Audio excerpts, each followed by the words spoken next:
tika silisa olo banao tika silisa ali papa na biso tika silisa ngai na komi na temps ya comprendre que bali papa na biso eza ye na ndeko Godidiam batoni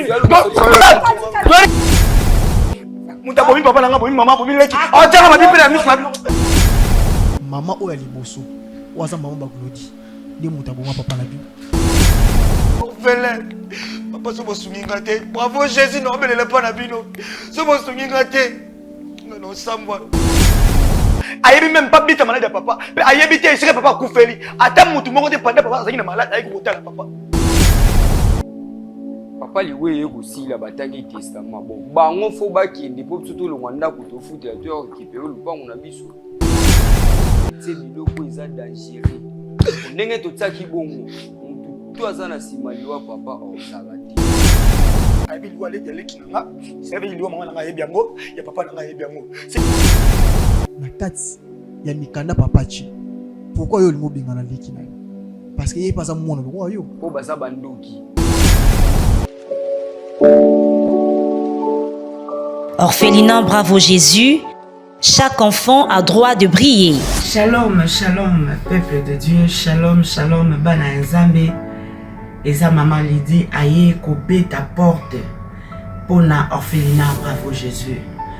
Bien-aimé, naye kotalisa yo secret moko ya kobongisa 4e génération na yo kosala bolamu egangaka. Surtout ko penser na orphelin, na veuve, pe na ba indigent. Maman Lydie aye kosenga na biso nyonso tokozwa video oyo to penser na Orphelinat Bravo Jésus. Bana batangaka, bana babiaka, babelaka, bazaka na besoin pe ya ko vivre lokola bana na biso na bandako. Maman Lydie moko na Bravo Jésus mbaba kokokate. Mais lokola Bravo Jésus ezali monene eza monde entier de Maman Lydie aye kobeta na ba porte na bino. Tokanisa barfelin na $1, na $5, na $100, na $1000. Na buku ne kaniseli ozocha ba point. Et kokomela yo moment moko ya pasi Zambe akozanga te kokanisela yo okokanisisa Nzambe lobi fungola buku ne kaniseli okomona kombo nanga na kati ya Orphelinat Bravo Jésus na futelaki ba orphelin ndako na tangisaki na lesaki malade elingi kluwenga Yesu kaniselanga et okozanga te kobika loboko na Yahweh na bibele. Que le Seigneur vous bénisse. Faites vos dons via RTL Money, M-Pesa et Orange Money. Pour les enfants sans parents, les orphelines et orphelins ont besoin d'un foyer, d'attention et de protection. C'est SOS leur offre une nouvelle famille attentionnée. Orphelinat Bravo Jésus, chaque enfant a droit de briller. Bien-aimé de Dieu, je viens remercier mon Dieu pour tout ce qu'il a fait dans ma vie et dans la vie de ma mère. Et il y a un moment, on avait déclaré ma maman qu'elle était diabétique et puis elle avait l'hypertension. Et après, on a fait le bilan, donc elle était suivie par le médecin tous les 4 mois. Et à la fin, on est parti, elle a fait un bilan, un bilan total. Donc ils ont vu qu'il n'y avait plus de diabète. Donc le taux était normal et la tension elle était aussi normale. Donc le médecin il a dit au lieu que je vois votre maman tous les 4 mois, maintenant je vais la voir presque une fois par an. Voilà, c'est pour cela que je viens témoigner la grandeur de Dieu et en plus je vais dire que ma mère elle est toujours dans la prière, elle est toujours fidèle à Hosanna. Donc c'est pour cela que je viens remercier la grandeur de Dieu Tout-Puissant. Amen. Shalom tout le monde, aujourd'hui je viens envers vous pour témoigner la grandeur de Dieu dans ma vie. Ça fait pratiquement 7 ans que je suis en France, j'avais des papiers, c'était un peu compliqué, j'ai tout fait, j'ai fait mes études ici mais c'était très compliqué, je ne pouvais pas avoir mes papiers, tout était bloqué. En arrivant à l'église, j'ai expliqué mon cas à papa Moïse, il m'a dit que je ne dois pas m'inquiéter parce qu'il me voyait avec mes papiers dans mes mains. Il a prié pour moi, on a passé à la délivrance. 1 mois plus tard, j'ai eu mes papiers. Je suis tellement reconnaissante envers ce Dieu parce qu'il a fait beaucoup pour moi. Je suis très reconnaissante envers le Dieu d'Hosanna. Pour tous votre problèmes, maladies, problèmes de blocage, limitation, sans papier, autiste, contactez Maman Thérèse Matondo. Vous nous suivez de partout, fidèles internautes. Bienvenue dans votre émission. Bravo Jésus, bravo Jésus. Émission Nabino Obolanda Kabongo, na chaîne Nabino Bolingaka Mingi chez Biso Télévision, chaîne Oekokai na yo, chaîne Oezali, pona kozongi sabolingo, entre batona nzambe, pe kozongi sabolingo na ba famille, bozwami partout, na pesibino mbote. Et Bibelobi, soki Yesu Masi aena nute, tokokutanaka toujours, pe tokosepelaka toujours, parce que ma commune nzambe lobi, esenge na bana nzambe ba demeurer ensemble pour na esengo la libota ndenge izalaka. Et sur ce plateau, je ne suis pas seule, je suis avec l'homme dédié. Ngalinga toujours kobengaye Papa Elias. Maman Myriam Dele. Bonjour Papa Elias. Bonjour Maman Myriam. Bonne santé. Tu fais grâce Nangola Nzambe qui m'a vous mezali et naza bien. En tout cas, bana nzambe toara toujours bien. Alors, pesa biso basangwa bravo Jésus ministre pour tout qui bientôt bozo kine kuna ngambo à Brazzaville pour na osa musala nzambe programme ezandeni. Merci beaucoup Maman Myriam Dele et nzamba chaki biso au cœur tokende pe na mboka ya Brazza pour que na ngambo ya Brazza ba bénéficier na grâce ya bravo Jésus ministre. Et tant tozaki na mboka Lubumbashi, tant to ça l'événement où il est kaki na Lubumbashi, tata lobaki na biso pe tomi monisa na ngambo ya Brazza. Yes. Do moni to linga ko sala makambo na volonté na biso ba yimete parce que na volonté na biso ba yime tozana ba incapacité ya kosala likambo wana peut-être tokozanga mbongo abillé tokozanga mbongo ya louer place mais ce que ezali sur envoie ya Saint-Esprit auto bengi Jésus-Christ de Nazareth et permettre biso même bisika nyonso tokozala wana te ba kozwango na ndenge moko ya paisible yango moni nzamba chaki na kati na biso pona mokolo ya le 27 le 28 ainsi que le 29 mai na mboka ya Brazza pona kopambola pe peuple de Dieu ya ngambo ya Brazza ngana dans le baramingi Maman Myriam le roi thème général pona ngai la Bible lobi na vie na Bible lobi na biso plutôt venez vous tous qui est fatigué et chargé moi l'Éternel je vous donnerai des repos zambe wana a opé sa repos parce que ngalo to mona to za bien mais ça na bato belé Maman Myriam bana ba difficulté muso tali muto wana azana malade de sali 20 ans vraiment a mitu na siko yemo na bandako bravo Jésus sali pas même 20 ans est-ce que maladie na ngai nde bazoya wana ekosila nga na assuré yo na kombo na nga Papa Elite parce que na kobeta tolo te naza mutu pamba mais na kombo ya Jésus Christ de Nazareth o aza maître na biso yo tcha kondima na yo yaka maladi oye na ngo wana ozongo tiki maladi na salle wana yo amen et à bonne santé et à bonne guérison. Vraiment, gloire à Jésus, Papa Eli, toza vraiment convaincu, na kondima, o toza nango. Amen. Nandela abino basala nzamba bravo Jésus, bato nyonso boza amikakatano, bokangama, bozo lela, bozo souffrir, nzamba tine bino délivrance, nandela basala nzamba bravo Jésus. Papa Eli, toza biso mon côté, nangamu na moni ndeko, na pesi yo mbote. Mbote mama. Kombo nani? Kombo nanga Gavial.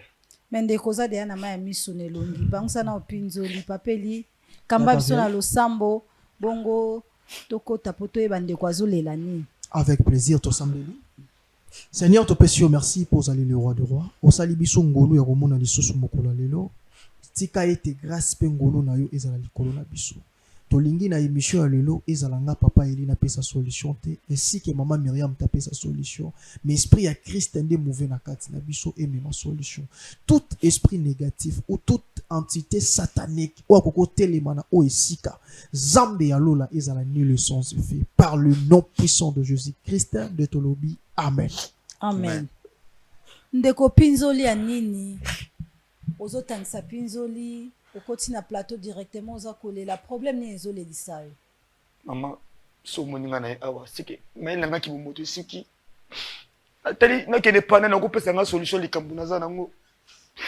nde na monite soki na eta la bravo Jésus émission etala ma partout nde message nanga ekomela bato boko sunga na dossier naza nango naza dossier moko za vraiment sérieux dossier on ezani nde mama so moninga na olela tout un dossier le pam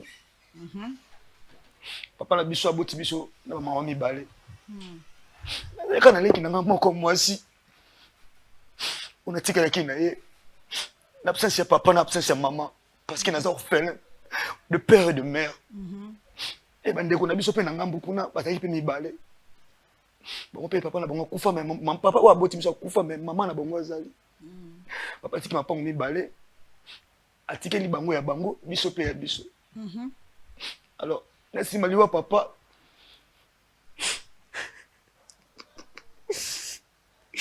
Sima liwa papa. Bande ko na biso ko ko baza ba ya biso toza ba leki. Ba teka lopango na bango. Souci na bango ko mbateka pe lopango wa biso. Conflit et côté entre biso na bango. Bango balinga ka bateka lopango na biso. Lokola ngai na sopozaki. Na bité lopango na côté kamate. Eza o papa biso atikeli biso. Bino pe batikeli bino ya bino. Famille papa ba ki batangi déjà babité o eza ya batu kinga o eza ya batu kinga. Mais bango bakamuka na o biso. Kobo ya na ngai. Leki na ngai waza na sama bele. Ngamone ozomona ngamone za souffrant. C'est na biso mibali, bo excusez nga na lo bongo na plateau. À tout moment, na ko suba même pas. Et c'est nga notre hôpital ba tanga même si ba sonde pour na ndo suba nango. Éviter na ko pesa nga solution. Yango na eko na liboso na bino papa, bo sunga nga s'il vous plaît. So boko sunga nga. Bo bengela nga te ya na ngai. Aya na senga ta pardon. Ce que le pango était comme nango hein. Pongo na biso to ke vana na vana na ngamo po leki déjà. Kene esuti. Beza kufina ye. Ndeko zwa kimia zongela place na yo. Na présenter yo oyo tozali na musala ya Nzambe papeli zonga la place na yo na ngai na vanda pona hotel. Tika kolela zwa kimia. Na plateau tozana mombu na Nzambe. Oyo Nzambe itizaka puissamment. Zwa kimia. So tolandi bien problème na we za que bozana likamba lopango. Papa kufa atika abota na basimi bale. Basimi bale wana l'autre femme azan lopango na ye bino pe bozaki na oya bino mais bande ko bateki ya bango bakomo landela su obino boza boteka est-ce que papa tika testament maman les grands problèmes yango na testament papa tika ki testament et sika bango bo vandela po na kata testament papa lobi lopango o biso ozali abi ba ko bénéficier za bana na nga lokola bikaka bana na ngai a préciser te bana ya nani.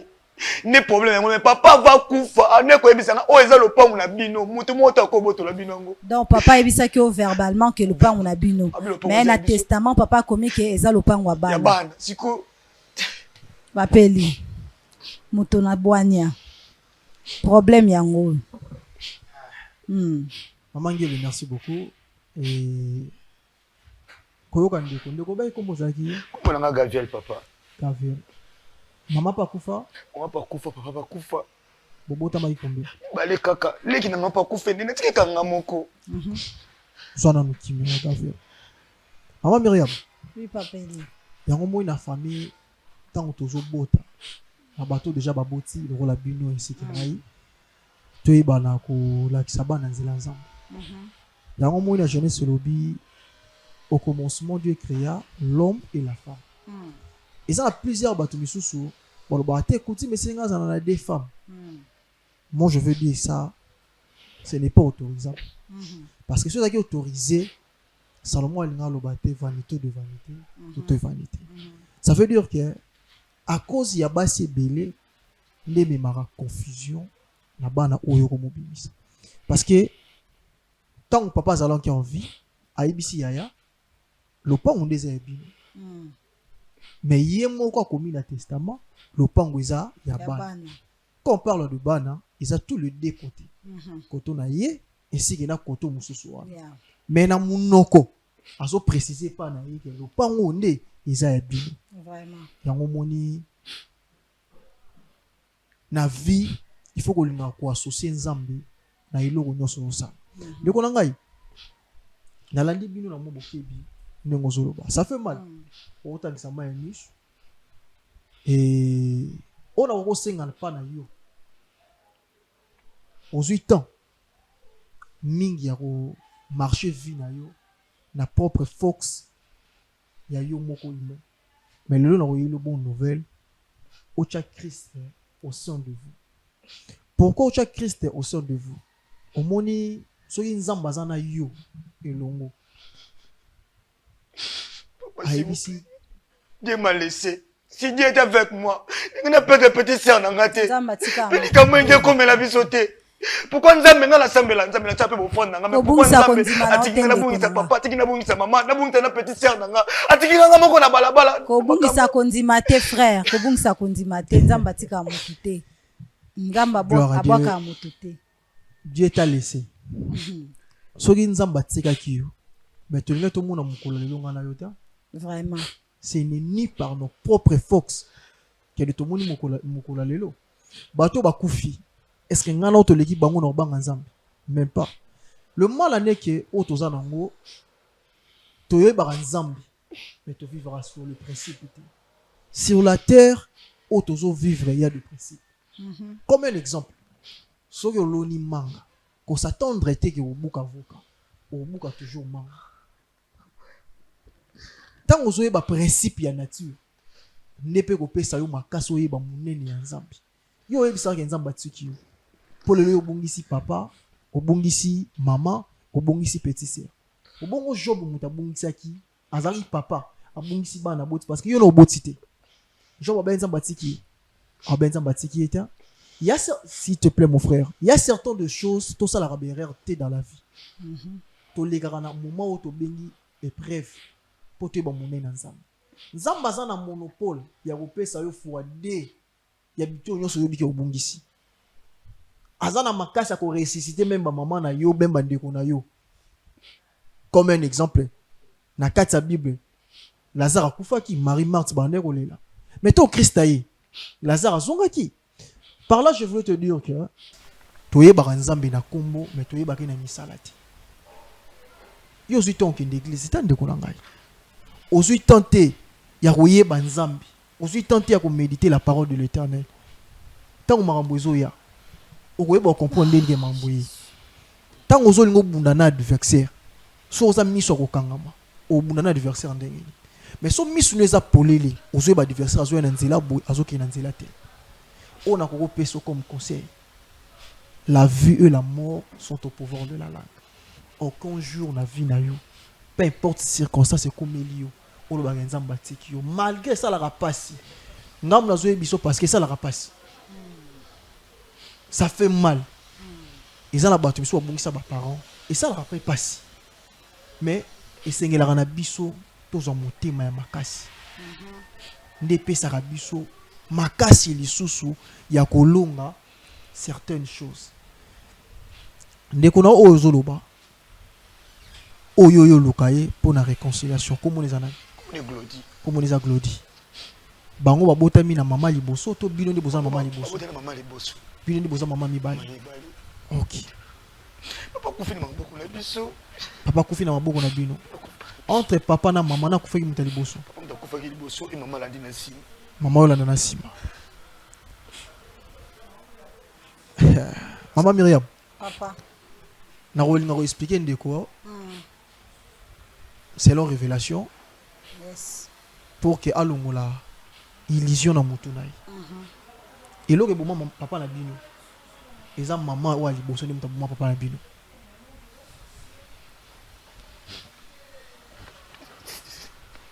Pardon papa. Est-ce que koba lelo ko oui. Maman o ya liboso. Waza maman ba glodi. Ni muta bo papa na bino. Non! Non! Papa. Je perdu mon père à cause de maman Glody. On dit pourquoi? Ndeko vanda zona place vanda tala. Oza mobali soko yoki ba. Yo boko kisa mokano to mabete mais pourquoi kokisi mokano na papa biso? Soko yoki ma mususu yesaka motema makasi to. C'est que maman biso pe raba mota bomi maman biso non papa. C'est ça non? Maman te fanda. Te le quoi de papa ne papa c'est que maman pe. Zwana nukimia po yoka. Na petite sœur na kaka bango non? Fanda kimia. Parce que ta nzamba olobela yo foza na ba nerf solide ya koyamba message ya nzambe. Zwana kimia pangusa be pinjo linde pona. Zwa courage to ka musala nzambe. Zwana courage frère. C'est bon maman. Zwa courage to ka musala nzambe. Merci papa. Zwa courage. Merci maman Myriam. Et là repoussé na ko bona expliquer au clair parce que obi ya nzamba tikio.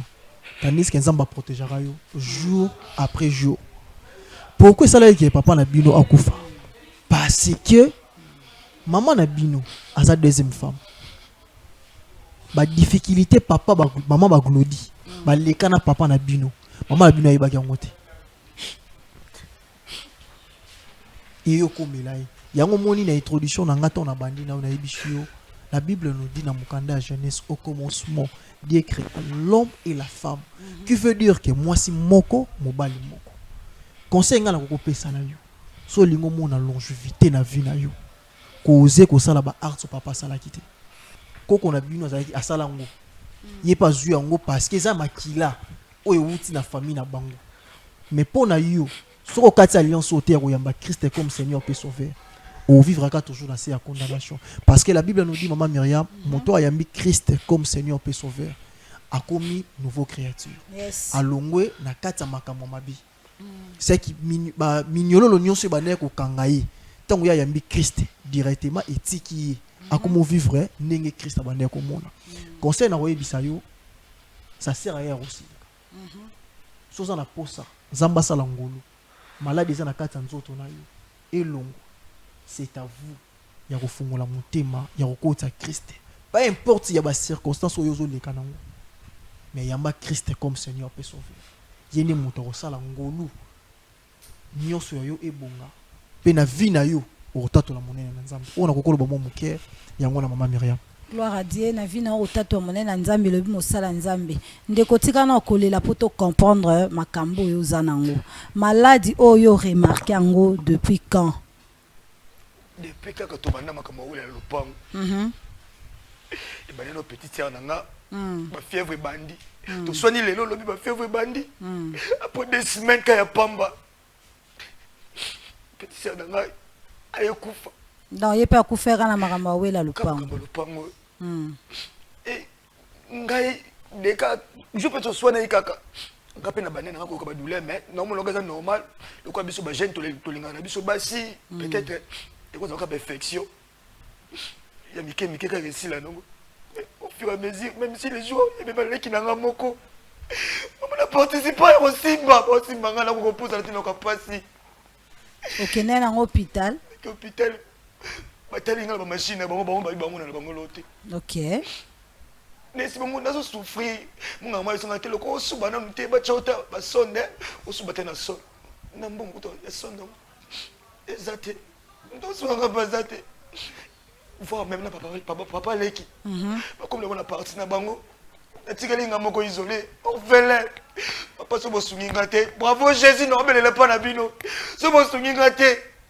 no sambwa olanda bango ngabe no kufa na ngai yo tatola liwa pona ni yo bité même to vaina musala nzambe Bible biso la mort et la vie sont au pouvoir de la langue. Donc yoza devant bitumba au comme otatola liwa vraiment de konayebi ke ezo sala pasi bino baibola na biso na bandaku likambo ya kowela héritage eskitisi batubele na se pe eza comme ba problème. Et bien aimé yo pozolanda biso wana héritage na yo ozana ba pangu ozana ba mbongo kasi nzamba pesi yo nanu makoki ya kobota te tala esika kolona pour préparer esika nyoko kotika héritage na yo tolanda sport ya bana ya orphelinat Bravo Jésus motozonga mpona continuer na ndeko na biso. Orphelinat Bravo Jésus, chaque enfant a droit de briller. Shalom, shalom, peuple de Dieu, shalom, shalom, bana nzambe.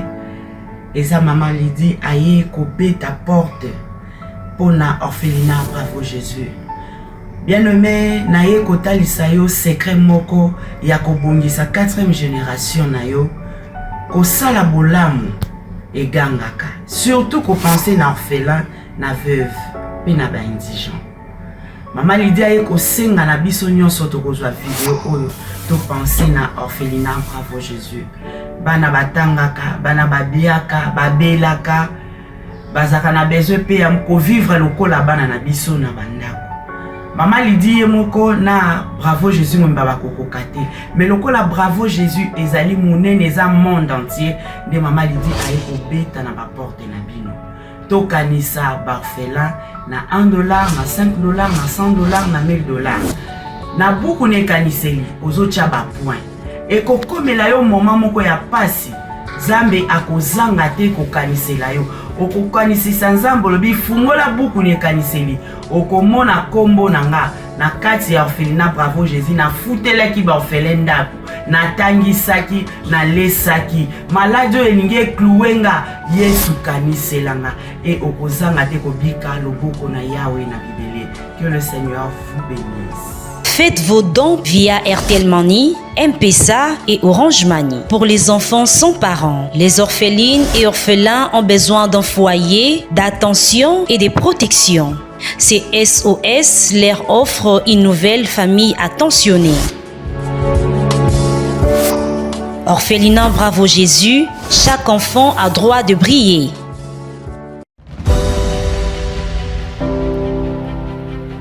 Chebiso Télévision organise un grand concours de musique gospel dénommé Chebiso Talent.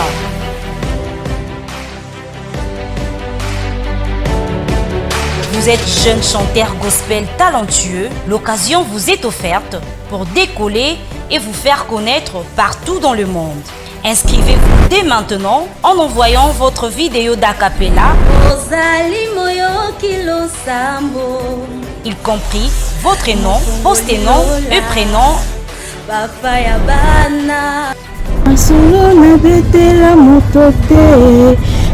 via WhatsApp au numéro suivant plus 243 90 60 72 307. Les concours débutera le 4 juillet 2026 et la grande finale interviendra le 29 août 2026. Tentez votre chance pour gagner plusieurs prix et d'autres surprises. Chez Bissot Talent, la chance est là pour la promotion de vos talents. Pour plus d'infos, appelez plus 243 90 60 72 307. Ndeko bisiko ndebi beloba bomekanga soki na kufungula manisa lola te pona kupambola bino. Orphelin azana droit ko vivre yenge bena bana biso bazana kati ya bandako. Batangaka, balataka, baliaka, babelaka, lokola mwana nyonso ndenge aivraka na kati ya famille, tozan besoin lisungi ya $1 na yo, $2 na yo, pourquoi pas $1000 na yo, $100 na yo, nyonso nzamba kotuta yo, benga na ba numéro eza affiché pona kusunga orphelin ya Bravo Jésus ministry nzamba kozanga te kopambola yo. Tozongi bongo na ndeko na biso na plateau, tomoni vraiment ndeko aza battu, aza kolela pona bandeko nyonso o bazwi biso peut-être na suka e ndeko na biso aye kolela ka ya likambo lupango bazali bongo bana mama mibale mwasi liboso na mwana mibale. Papa akufa atikela bango mapango e na mopanzi mususu bateka lopango oya bango. Après bakomi koya susu kolanda bandeko bana ya mama ya mibale pona lopango o batikali nango. Raison na bango ezali papa lobaki ke ezali lopango ya bana. E na kati ya koweya lopango wana deja bakomi kobomana. Frère aye komona biso na Bravo Jésus pote balukela ye solution alingi kobenga ndeko na ye po basala réconciliation à l'amiable parce que akomi déjà na ba problème ye moko amikuti na ba malade lekine ya mwasi kaka moko azalaki na ye ayeba na kokufa atika biso pe à son âme nde bongo ndeko ye komi bwaka epa basali ya Bravo Jésus pona lisungi ndeko bokotela biso frère ya ndeko na biso o aza déjà wana bokotela biso ye pona toyeba kosolola ensemble na ye ndeko. Bonjour. Bonjour frère. Bonjour Anini, bonjour Elaxi Bolingote papa. Bolingote. Ngana aussi retrouver appel ekoti na ye awa mokamba feti na ki kosala so musani et puis nazo se retrouver dans un plateau ya télévision. Non, appel lo biso to bengo Elaxi Bolingo. Nzamba lingio mingi to ana posa to solola. To solola ni na moni kuza ndoki oyo na plateau ndoki oyo. Mais mutu alié papa na ngai ndoki oyo. Mais ndoki yango yebie, webi ndoki yango azana mpona. Webi ndoki yango to. Baza ba deminde ko na ngai. Ah deminde kwa zakati. Aza deminde ko na ngai. Donc nela za boye kuna kokozonga. Non, kozonga te ngana lingio mingi zwa place na ngata. Ngana ko vanda pemeli monte na ye. Tala kiti na ngai ya honneur wana na tikeli yo. Ngana tikeli o kiti na ngai ya honneur wana. Non, non, il va place à boiter. Fanda, zwa kiti na ngai ya honneur oyo. Na tikeli o kiti oyo honneur. Toyambi ona kombo na Yesu ndeko kombo nani tokoyeba kombo na kombo nani kombo na Glody ndeko Glody to bengio awa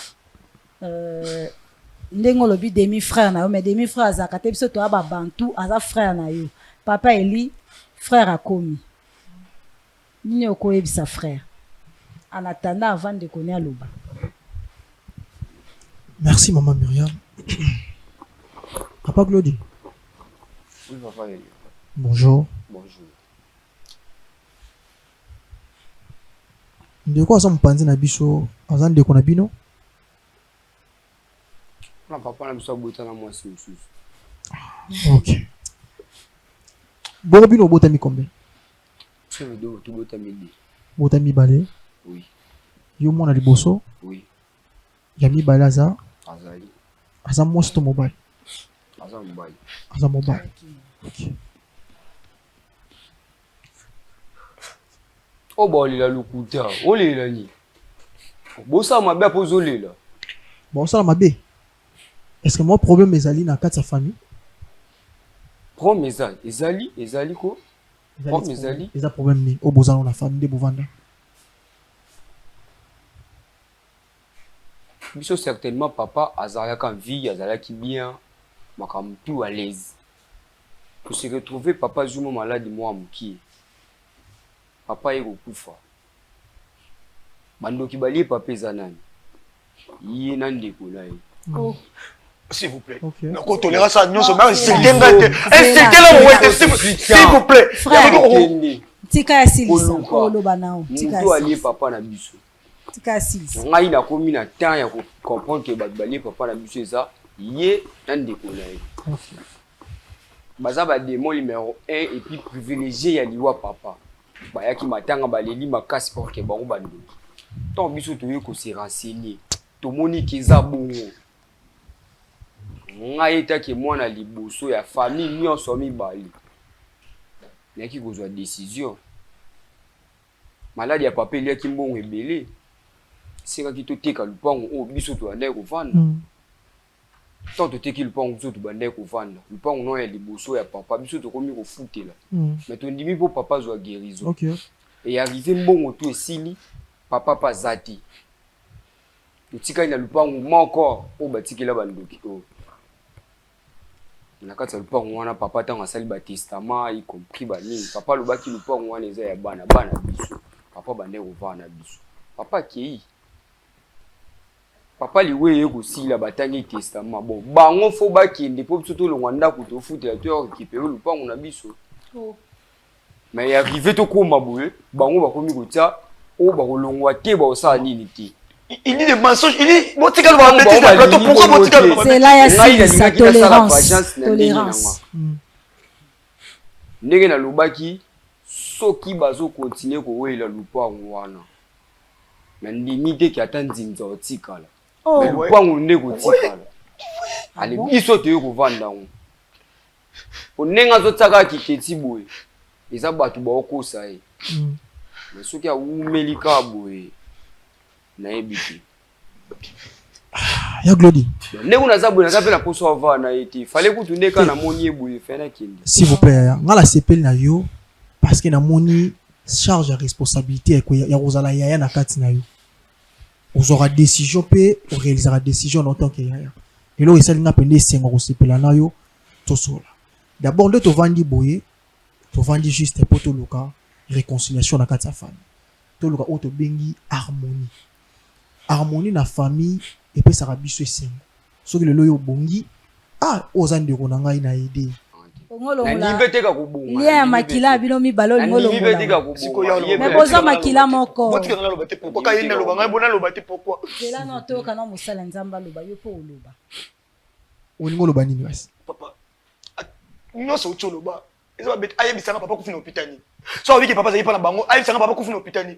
Ayebi même pas bita malade ya papa. Pe ayebi te esika papa kufeli. Ata mutu moko te panda papa zayi na malade ayi kutala papa. Papa kufina na maboko na na mitimi. Wana question yo poser papa kufina hôpital ni. Ayebisanga papa kufina hôpital ni. Ya Glody papa kufina hôpital ni. Alors ba question la tuninga te. Voilà. C'est Ngana ko ebiseti po ngai naza bras droit. Naza mukona bango nyonso. Ko faire voir pas bomona ke yenda yebi ko loba. Ninga za bongo so ye ngana yebisi bino ke lupango wana liboso etekami mpona maladi ya papa. OK. So bango bazana ndeti bango bazana mbongo te. Ye ku ndaza boye baza baleka ye na défunt petite sœur na ngai ya ndambu wana. Oh. Akufa. Petite sœur akufaki. Pour que kindumba ya petite sœur na wana ando sala kindumba na ye. Après si papa nenga akufa bongo, biso tokunda papa na mbeli.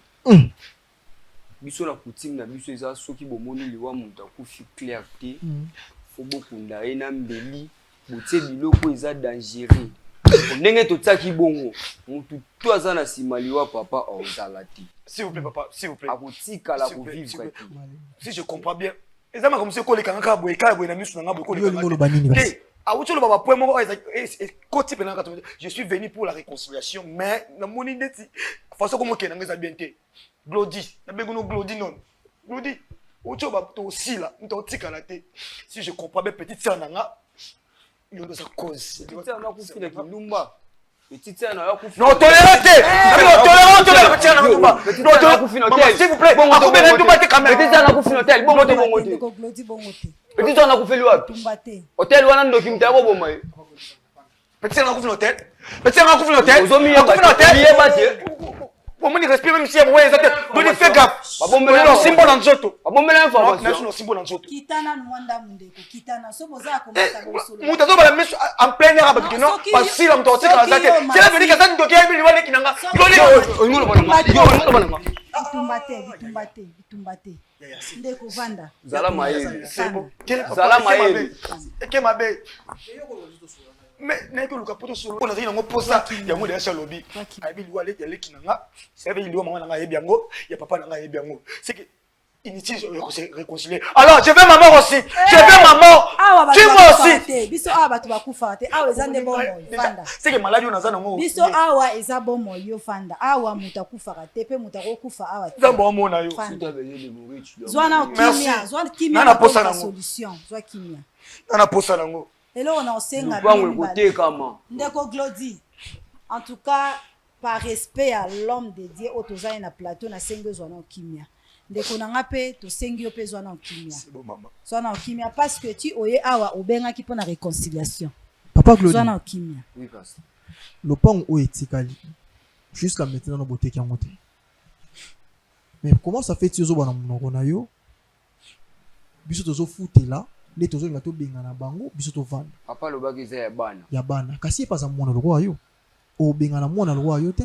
Vraiment. Azo participer pe na héritage familial. On va ça bana maman mi bali. Oui, non. Ça dérange pas. Yo za na maman mususu, ye pas za na maman mususu. Oui. Mais boza na papa moko o ya sangisi bino nyonso. Est-ce que tozo se comprendre? So le pongo za ya bana na kati ya mikanda papachi. Pourquoi yo lingo benga na leki na yo? Parce que ye pas za mwana lokwa yo. Po baza bandoki. Baza bandoki. Balia papa. Place obino bokendaki. O ba confirmer ke bali papa. Moto bokendaki pa na ye. Ndoki akandoki. Ayebisaki bino maloba nini o ezo prouver ke bango ni bali papa. Mais pasteur tina lo baboyo comprendre te ki bango bali papa. Te na comprendre te. Botina lo baboyo comprendre te ki bango baza bandoki. Bongo pasteur comprendre. Ngana ko sana mambele te yo loba. Donc on peut mettre ba isenga na ko lo bango ati. Mais on ngana lobi saka ki bango baza bandoki. On ngana zwa ki directive sa bon po ngana za ya liboso, na za mwana papa ya liboso, na za ya na bango ya liboso. Ya on a décidé ki bongo. Naza suna mambolo bano te pasteur. Est-ce que yebi ke na bana nyonso papa liboso mwana eza yo mais pourquoi yo tangi te baninga nyonso batangi? Bon wana ngana ebite. Boso bando linga classe te. Bon ku balela bobe bazoba. Te yo tangi te pona nini? Wana ngani na tanga te? Ayebisi bino ngana tanga te. So so na tanga te seni. Yo mtu bando tanga. Bino bando tanga bando zwani. Bino bando tanga bando zwani. Yo otanga osala wa. Osala wa to tanga. Glody, ko pousser ngati la sala on kana osasi. Yo mtu tanga osala. Pousser ngati la sala on ngasasi ko. Te pete kolela nanga ko msanga yuma libosa Glody. Donc yo ba ngana tanga te. Na sala shumso na fingi papa. So fingi ko sasi. Ya tanga osala wa. Kindo kina bino ngo bosela te. Zo ba papier sala e ko sa ngombo. Ko gagner. Frère Glody. Le corps on la demi moi c'est pas na yo vanda. Merci. Swana okimia. Awa oyeko lukaso. Ah, Glody ngabeta ngamba. Oyeli bitumbate. Ah! Glody diamba toni, Glody diamba toni. Glody. Glody. Yo, on va salir. Yo. Pourquoi tu attends 2 minutes là c'est fini. C'est bon c'est nga pour buzo baboye na ko. La réconciliation. Glody. Yo moni yo. Olé soso. Frère. Olé soso lelo. Mais mosala nzambe asimbi ozokata mosala nzambe te. Vous pèsez ma privilège au gagner déjà.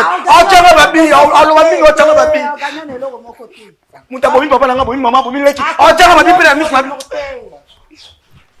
Zwana okinya. Frère Glody, on yo komini lita awa to ken. Oh.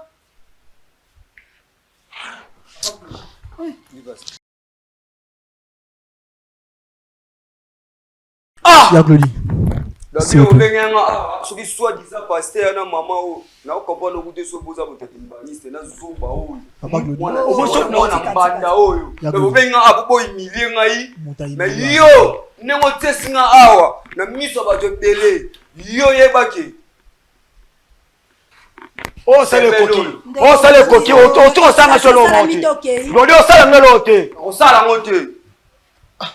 Mais que au moins ya na signé non on dit mala kufa malade on la sa Glody le ko ya ta misi makila ba de ko nanga na tengisa makila na te ngaba na tengisa makila na papa beaucoup de respect je vois comme si n'appelle to kala nzela to kufa kala nzela kama ko respect musa nzambe fanda na ndeko na ngai fanda vraiment zwana kimia melama ya pio mela pena ma ya pio nzambe obiso to sambela na bravo Jésus apeso na kimia penza oyo kamaloba musala nzambe. Maman Myriam.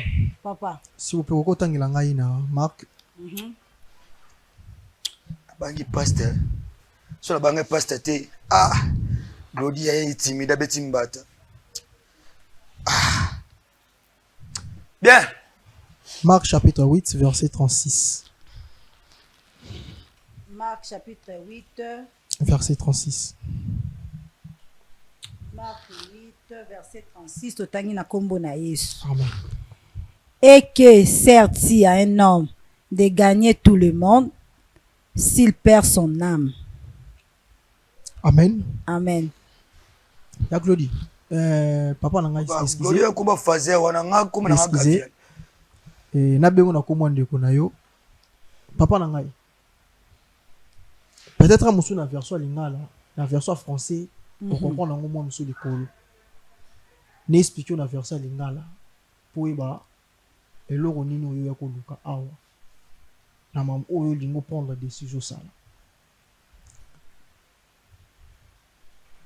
Litomba nini ezali pona moto soki azui mokili mobimba kasi abungisi bomoi na ye. Ba posa ngo pena question ba che point d'interrogation.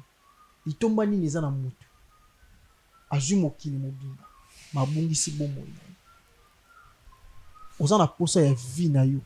Toza na posa gagner ba bien au papa tiki.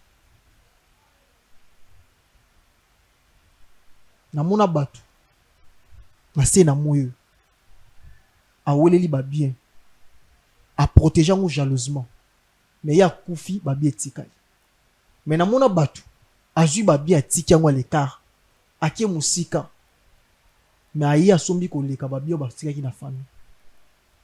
Ça sert à rien regarder ba bien la famille. Et ça na litomba mon côté ou ça plus important et ça bon moi na yo na ko servir nzambe na vie na yo ndima ba benga yo yuma moto abima yanki mais soto landi na logique vrai yanki eza ndi moto abima ami moni yuma na miso moto. Amen. Mais devant la face de l'Éternel yenda za yanki parce que tali ke o eza biloko moki papa zana mai na makila za même nature que yo asalaki effort nini poso balopango o atiki libino yo ko sala effort te. Bible lobi o ba para ba salité biso bana tozana monopole ko sala ngo parce que Jésus a lobi fils de l'homme a le pouvoir de faire plus que ce que moi je fais. Si ko ngol ba ke soki nzambi alobi bongo fils de l'homme ngo ezande ngana yo tozana makasi tozana pouvoir ya ko sala ko leka oyo ya salaki papa somba ki lopango yo po somba mais ko sala o papa salaki te ya ko zwa basi mibali yango ne memi trouble na kati ya famille. Auto ye biso awa bakundi papa bakundi na mbeli. na habité sous beaucoup n'a pas la bino mbeli. C'était ça. C'est ça. Maintenant on peut sur révélation. Mbeli d'abord ils ont la propreté au fond de la mort. Mbeli est esprit de mort. Mbeki ndaka. Tango bazui bakundi mutu na mbeli. Mama Myriam, na mona ndeko baza ya na leki. Yaya kufi et créer pitopal na famille. Moi na biso ko kufa na passe robota boete. Bazui mbeli bakundi balobi baloba. Et Yolanda une semaine muta yo kufa leki na ye. Oh. Mais yaya muta kufa ki muta liboso. Nzamba osala biso révélation. Nzora nde ye moko leki. Akine ko bimana mobala yaya. Vraiment. Le temps yaya bimna mobali na ye nde liwe koti. OK. Mais famille bakanisi le roi ba camarade nde mbabomi mwana bangu ba chembeli. Donc à revanche Jésus ngi. Évangélisme. Déjà na makambo o etali problème familial. Bondo ki kota na kati. Ba ozana posa ko éliminer bino parce que boza lumière. Lumière na ténèbre et bala na raté. Pourquoi yo tangi ya tangité? Ils a déjà un de mon manamutema na. Un mo ya makasi. Mwana liboso na tangité mais ye ya mibale atangi. Sika mambo no pa. Ndima yaka même ata na kati orphelinat. Il y a un espace où au monana au vanda. Et ngana zo ebisa yo ke soko bimi na makambo wana. Ozui Christ koti na kati ya vie na yo. Kara ye muta ye awa lobi nyonso alobaki. Aoya koluka yo un jour pour s'excuser. Amen. Vérité yaka niskali. Mais le côté na sincère et qui na mbangu. Pour mutu nyonso mona ke mutu azoloba vérité. Soki live passer les années pa na yo. Na sima o émission. Tokende vers famille maman na bino. Et si kena famille papa kovanda soki basengi yango ndenge ndeko no gloda utoloba soki yo muto zo garder yango zwa tika ngo na deux familles o ba ko pesa yo pour na part na yo c'est bon so pe ba pesi yo te ça dérange pas o garder ka toujours vie na yo la présence de Christ au mona mambo belé oyo et oyela yo pe vie ko avancer. Merci papa. Malgré que j'ai perdu ma soeur, à cause de ma cambo nyoso, vraiment, j'ai une excuse, acte na chose pour passer à ma mère a tangi sanga boité. Parce que les grands problèmes, c'est tout ça réconciliation, mais tout ça les monter. Non, c'est pas accompagner na kasi. Tout kende, na je livre parcellaire, na pesa bango. Le quoi bisinga na orphelinat place les anango. Nabi ki na bravo Jésus l'émission au boluki nga déjà solution pour tika nga peti na telenga na bala. On préfère na vendre na nga na bino ki na vendre sika mo na bango parce que je perds na maladie na za nango. O risque nga pena kufa na nga kaka. Tika lika nga moko. O kufa te na kombo Yesu. Pesa lo beaucoup. Seigneur te pèse merci pour aller le roi du roi. Le moment ange de la mort ayaki na kati Égypte pour frapper ma première union sur Égypte. Mais yo sala ki alliance na bana Israël, ange de la mort à monaki bangote. Ça veut dire que liwa et ça la makambuté sans pourtant et les kayo na makasi. Liwa nyonso ba bongisaki pour na vie ndeko. Et ça nul le sens fait par le nom de Jésus. La Bible nous dit il a réussi les noms au-dessus de tout le nom. Amen. Ezana mabolongo ba genou mon côté to kombo mon côté et boya kofuka mela kombo ya Jésus. Kombo nyonso ezalaka na obéissance liboso ya kombo ya Jésus Christ. Emmanuel qui veut dire Dieu parmi nous. Na moment oyo tambola na ndeko. Lipatia ya kembo ezala nai. Nyonso akokende grâce pe ngolo ezala likolo nai. Liwa nyonso babongisaki d'une manière ou d'une autre par le nom puissant de Jésus. Et ça nie l'essence de fait na kombo na Yesu. Amen. Amen. Merci, Voilà, en tout cas, merci Papeli. Vanda papa. Merci vraiment, merci beaucoup d'intervention na yo, tika nzamba Gloire à Dieu, pambola yo, na sagesse, on nzamba pesi yo pe, na grâce wa sali yo po, to la solution à likambo yo. Amen. Nabi ke nzamba rozanga te ko bakiselo so ebele. Amen, maman. Alors ndeko nasi rolandi mosala nzambe pe ozwi prière bino ba ebanso bozwi pe libako kolanda biso na nzela chez biso télévision yo oza na problème omoni ke lekeli yo na charge omoni ke obombi yango yo moko okoki te yaka ko exposer yango na plateau Bravo Jésus nzambe ozanga te ko visiter yo botika malamu na mabota na bino biswa pe bozwami bomesana toujours kolanda biso à travers émission oyo biso beto mesana koya vers bino pona komema bino na kati ya émission koyeba makambo eza koleka ba réalité oyo eza na kati ya mokili tikete kimi ya nzambe eza mabota na bino pape linga ngara toujours tobanaki na losambo tokabona pe na losambo. Seigneur, te pêche merci parce que zalaki nga papa elim na pesi solution te ni que maman Myriam mais zalaki ngolo pe grâce na yo. Tosengi merci parce que vous allez na biso rendez-vous. Tosengi moment de sortie na biso bisika nos tozo kinde passignon se sengela gito niata to purifier yango par le sang de Jésus et kimia pe grâce na yo ezala toujours le kolo na biso par le nom de Jésus Christ de Tolobi. Amen. Amen. Orphelinat Bravo Jésus. Chaque enfant a droit de briller. Shalom, shalom, peuple de Dieu. Shalom, shalom, bana nzambe. Eza maman Lydie aye kobe ta porte pour na orphelinat Bravo Jésus. Bien-aimé, na ye kotalisa yo secret moko ya kobongisa 4e génération na yo. Kosala bolamu egangaka. Surtout ko penser na orphelin, na veuve, pe na ba indigent.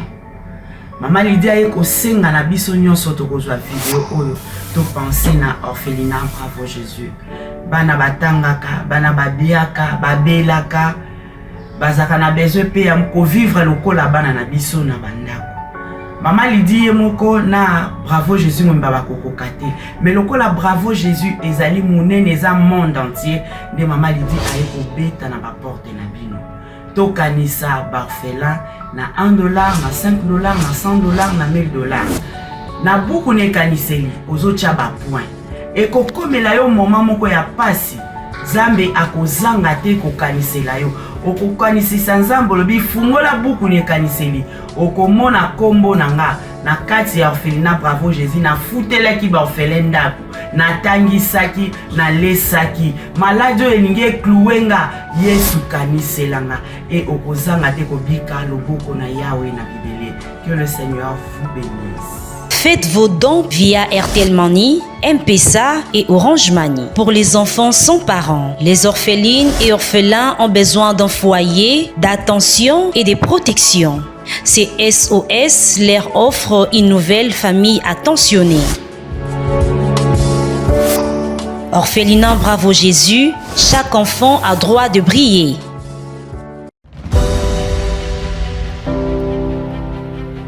Chez Bisso Télévision organise un grand concours de musique gospel dénommé Chez Bisso Talent.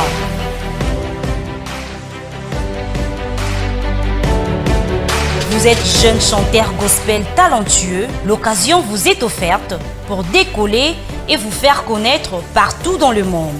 Inscrivez-vous dès maintenant en envoyant votre vidéo d'acapella, y compris votre nom, post-nom et prénom,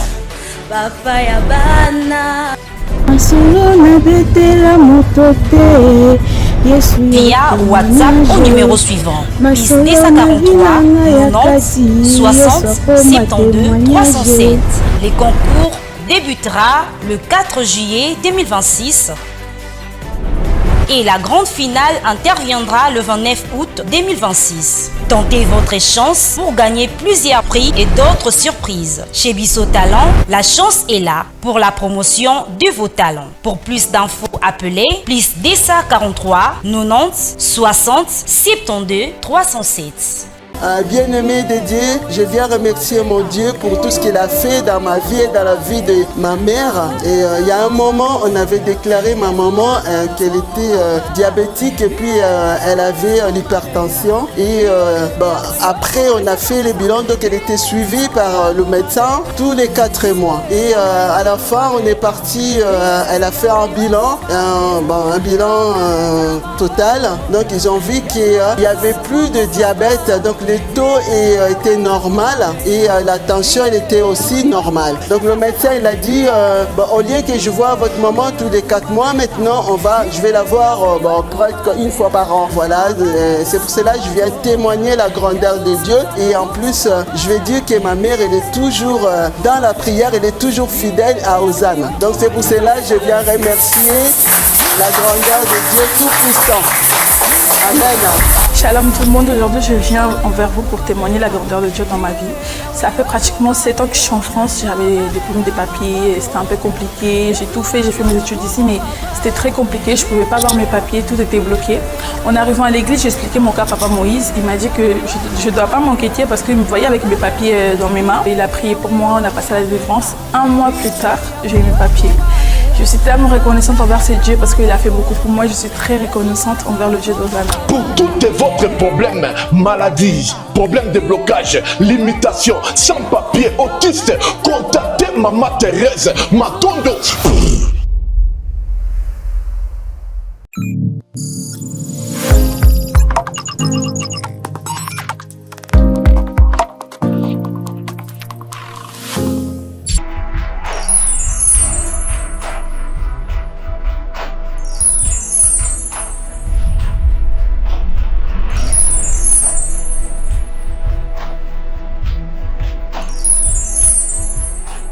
Pendant 7 ans, moi la vie. Parce que jamais, ce qui moi si tout mon bas zobo tate, ndi yango ko tala keboka bwana. Eloko ni yo senga biso awa to sala nini kona to senga ko teni.